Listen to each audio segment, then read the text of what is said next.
from WCIA 3 with your hosts Glenn Kinley, Courtney Lane Brewer, and Tristan Thomas. This is the SEFCU Your Illini Nation WCIA 3-in-1 podcast. Hey, welcome in. It's the Your Illini Nation WCIA 3-in-1 show. Whether you're listening or watching on the WCIA Plus app, we appreciate you tuning in and watching, or however you are. Illinois football looked pretty good in week one. We do have an unconventional show for you this week. What I will do is we'll recap week one for Illinois football just a little bit.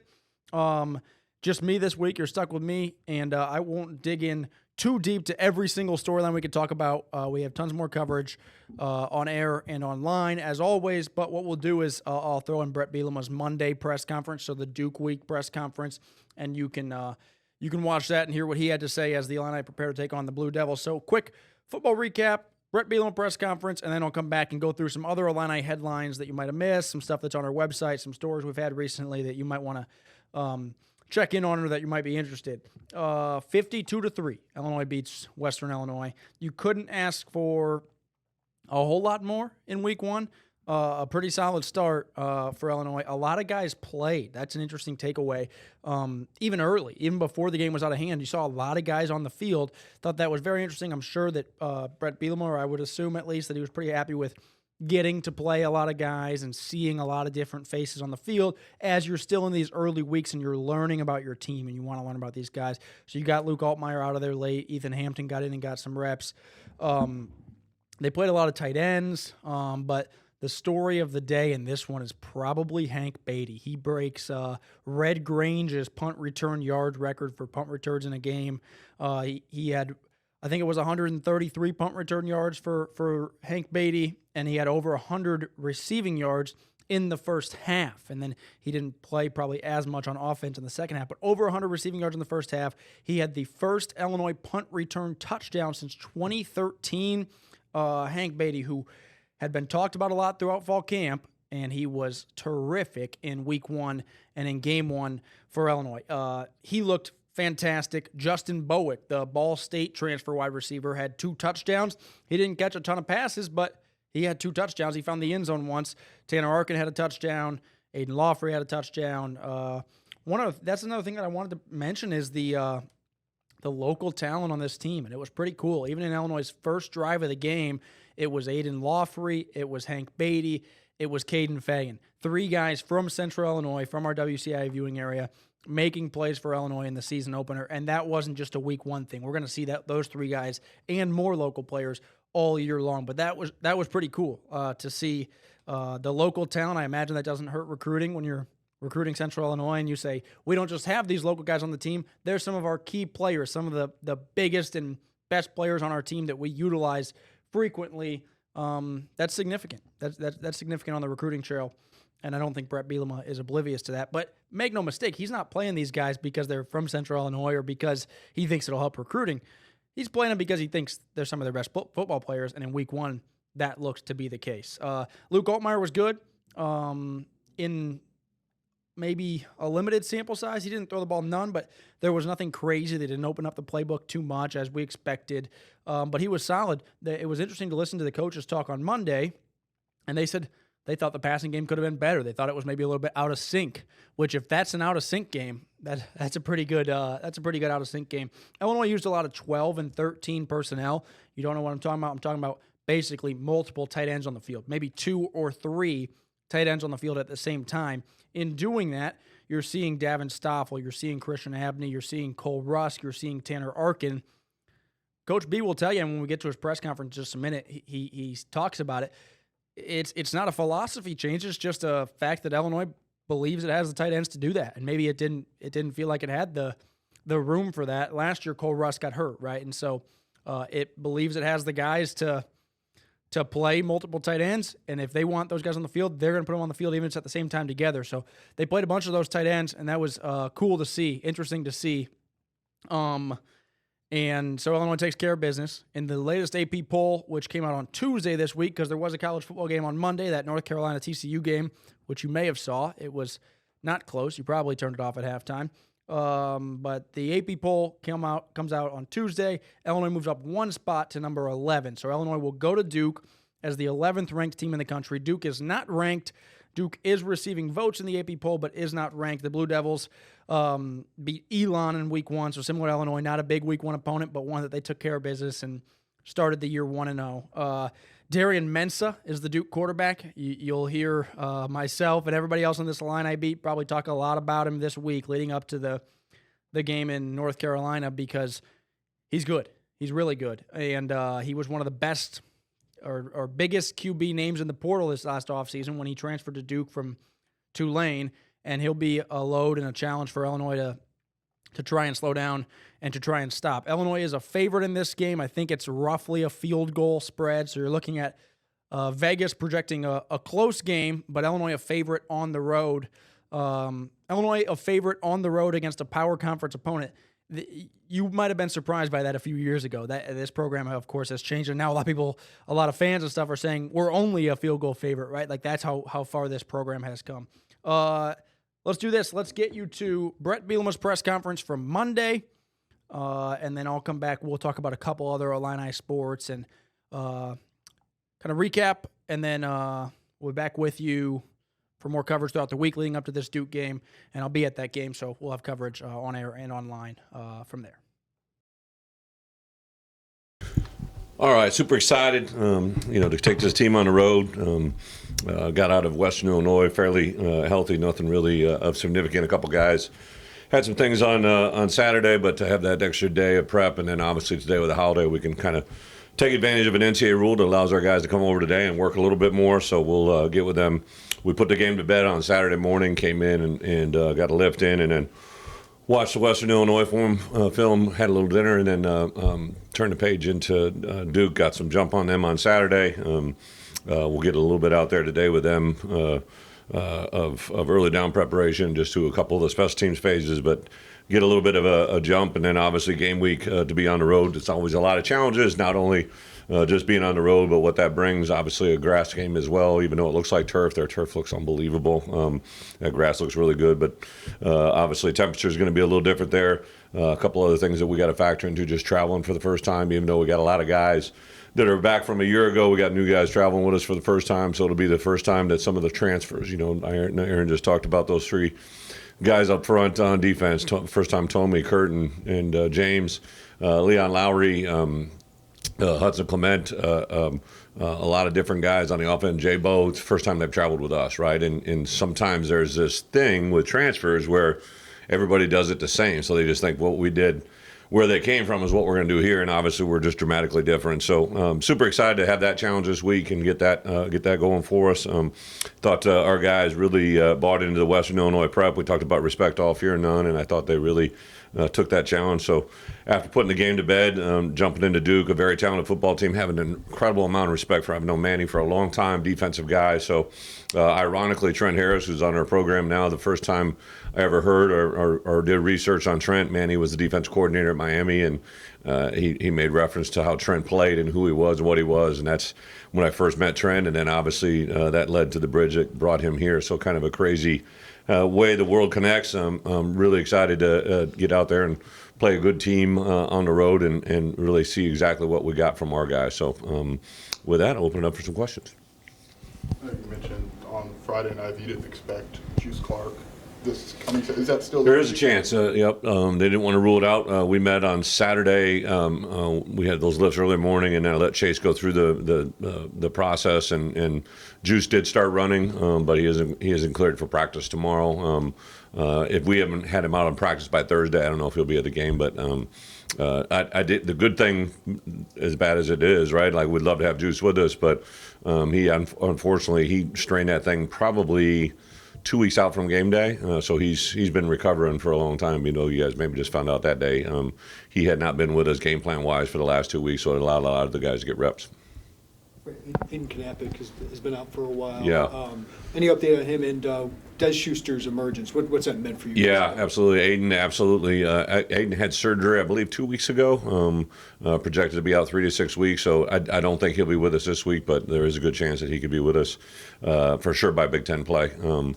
And then, Dez, Dez was a guy that we've been high on ever since he got here. Unfortunately, last year as we started getting into winter workouts, he had a shoulder that was just giving him trouble. We went in and took a peek at it and just figured it was best to get that thing cleaned up. Unfortunately, that took him out of spring ball, took him through the majority of the summer, and then he got cleared literally right before we started our fall camp, and has really been a guy. I think he actually had to miss the first week until the 6-month mark hit, and once he jumped in the very first day of practice, everybody's kind of like, whoa, this is the guy we've recruited. And when Melvin got rolled up the other day, he was the first to go in there and did a really good job on his first play. So super excited. I think he gives us depth at a position we really, really needed it. And then, believe me, I'm concentrating on 2025, but here's a guy that's got a couple years of eligibility that if he could play for us and do some good things for us this year, it bodes well for the future.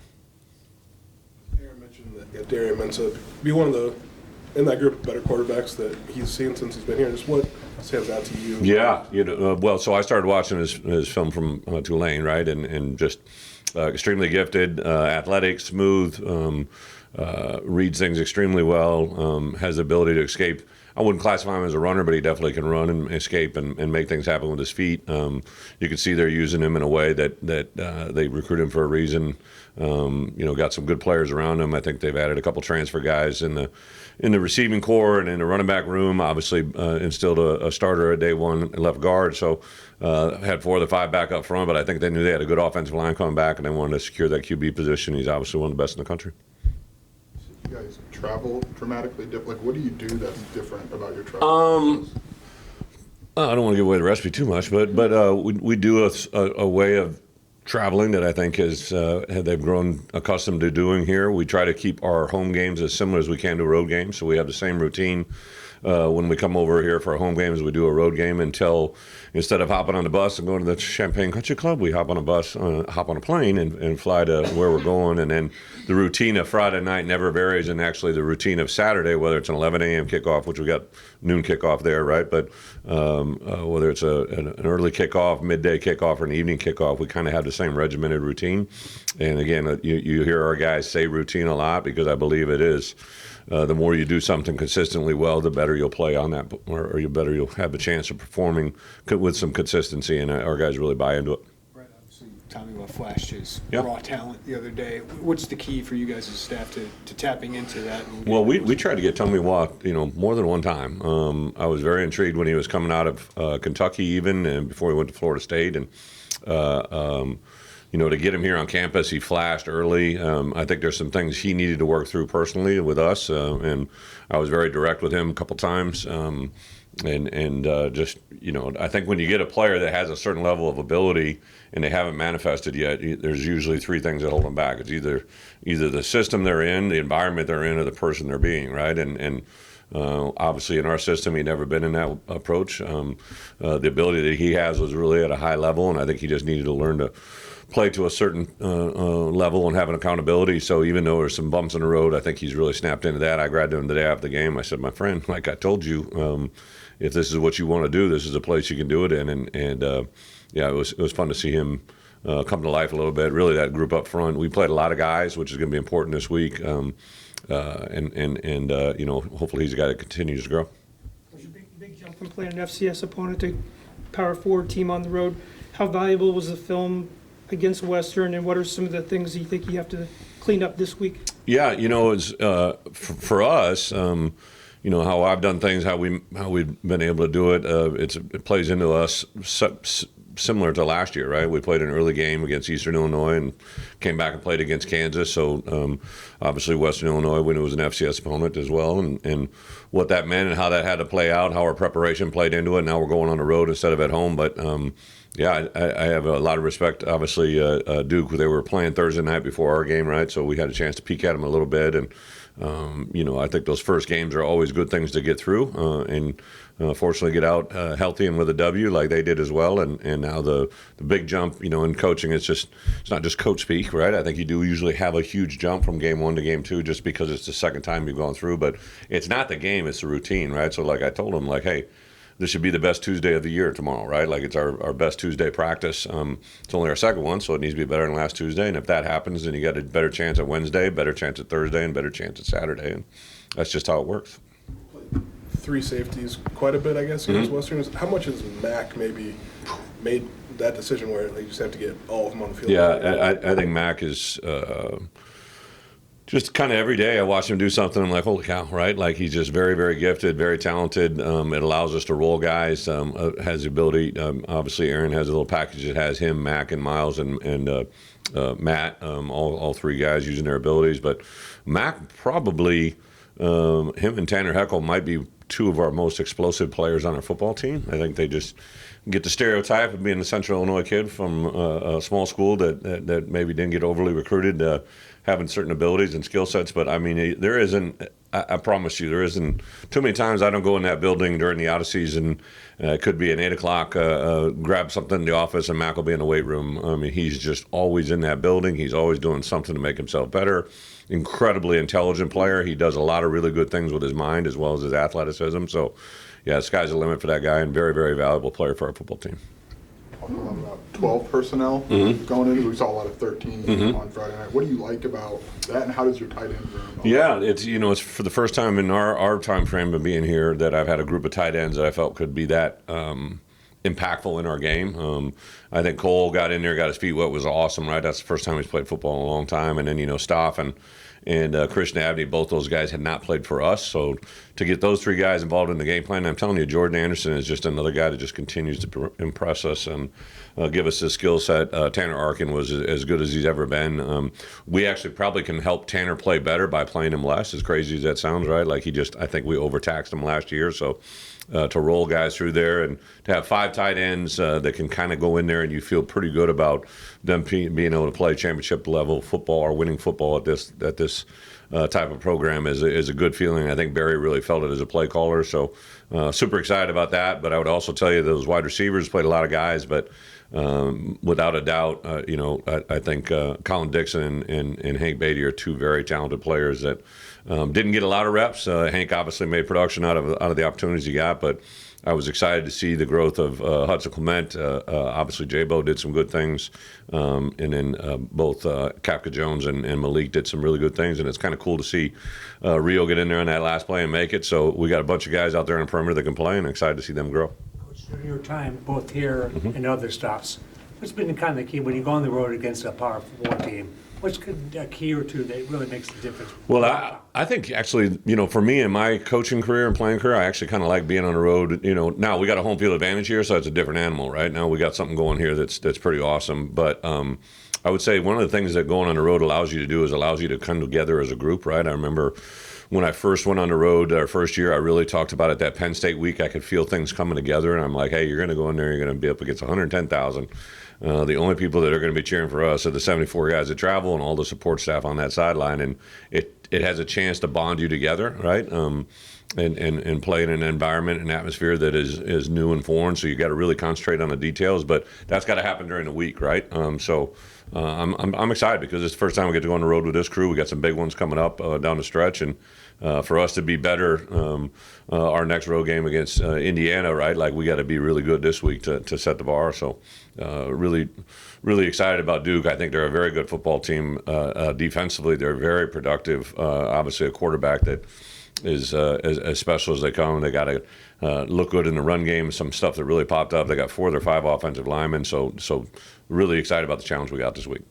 You've known Manny for quite a long time. Yeah. This is his obviously second go-around as a head coach. I'm curious, in your career, what have you taken from your experiences, whether it's a DC or a head coach or in the NFL, that have allowed you to kind of be prepared for this moment and this opportunity? Yeah, so Manny's an incredibly intelligent dude.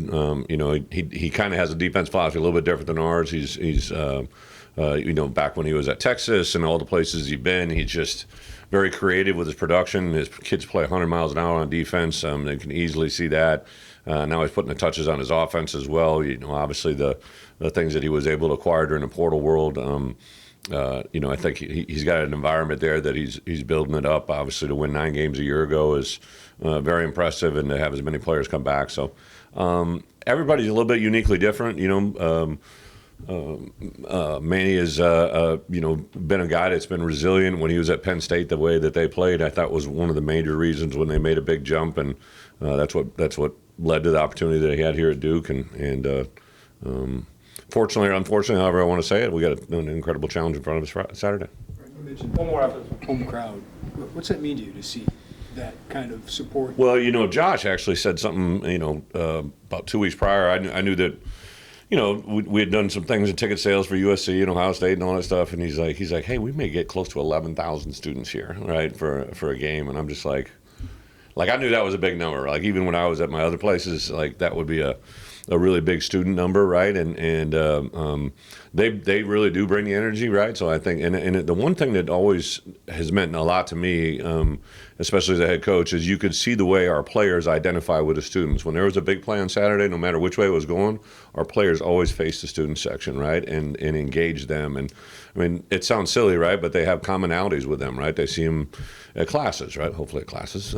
They see them in everyday life, right? They knew that they had a long weekend, that they didn't have class today, right? Like, there's a bonding and a connection. And ultimately, those students really become alumni, and those alumni become your future season ticket holders, right? And the places that I've been, that Josh, brought me here, the Iowas, the Kansas States, the Wisconsin, you had a really proud fan student base, right, that grows into alumni, and that's how you cultivate and build something for a long time. And I would even argue that, like, our crowd kind of plays off the students as well, right, when they're engaged and they're in it. So yeah, super excited for not just our football program, but this university. I know we have more applications than any time in the University of Illinois history, and I don't think that happened by chance. Obviously, a new chancellor, a new way of doing things in the administration level, but it's just a really fun time to be here at Illinois on many different levels, and hopefully we can be a small part of it, because I think it does make a difference. Last one. Lots to unpack there from Brett Bielema, of course. Always interesting to hear him talking. We've had coverage online from the other coaches and players that we're talking to throughout this week. The next time we talk to Brett Bielema is on Thursday, so we'll have more stuff from him on then before I travel to North Carolina for that game. I'll travel Friday and then be there Saturday to bring you all sorts of coverage. A little Illini news roundup, we'll call it. Illinois volleyball got its first win of the year after losing to South Dakota State.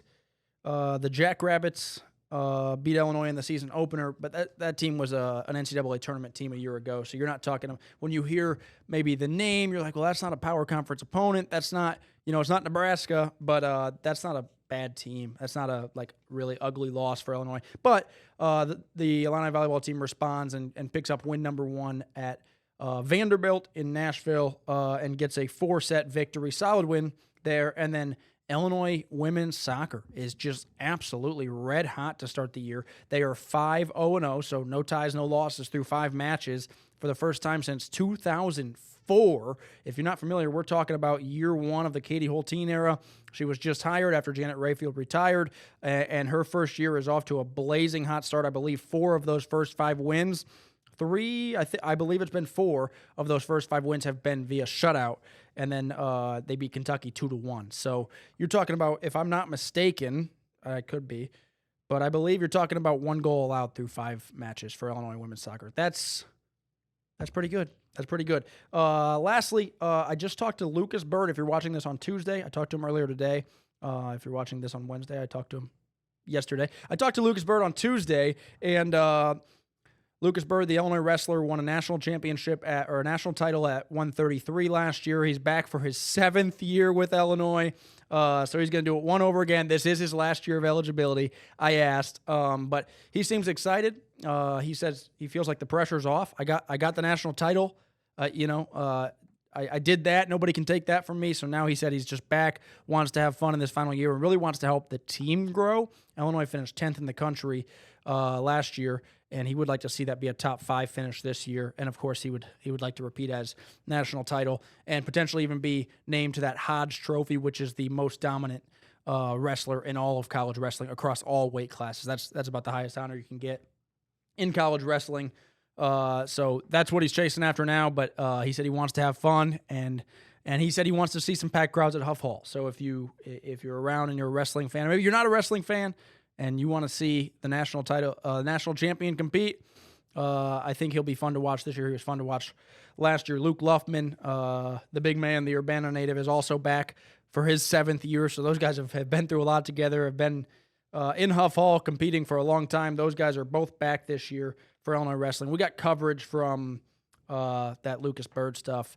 By the time you're watching it, it will be on our website. So if you want to hear from him, WCIA.com. We always have all sorts of coverage there, so you can always go there to check out anything you might have missed in our newscast. You're probably watching this on the WCIA Plus app. Don't forget, you can also watch our newscast there. We have sports at 6 p.m. and 10 p.m. And then if you want pregame and postgame coverage of the Illini outside of our newscast, we have pregame show, which launches 90 minutes before kickoff every single game. So this Saturday, I believe it's 11 a.m. kick against Duke, and it'll be 9:30. Our pregame show will start. That's on digital channels, on Twitter, X, Facebook. I believe it's on YouTube. And then postgame show, Brett Bielema's postgame press conference is there as well, those same digital channels. You can watch all that stuff there. Appreciate you joining me for a unique, unusual edition of the 3-in-1 show here. If you enjoyed it, you enjoyed that press conference and us throwing that in this unconventional show, let me know. And if you didn't, and you were like, I'd rather have the full 30-minute talk show, and I'll watch the press conference on my own time separate from the 3-in-1 show, feel free to let me know that too. Facebook message me, Twitter message me, or shoot me an email. I'd love to hear your feedback, and thanks for tuning in. We will see you again next week.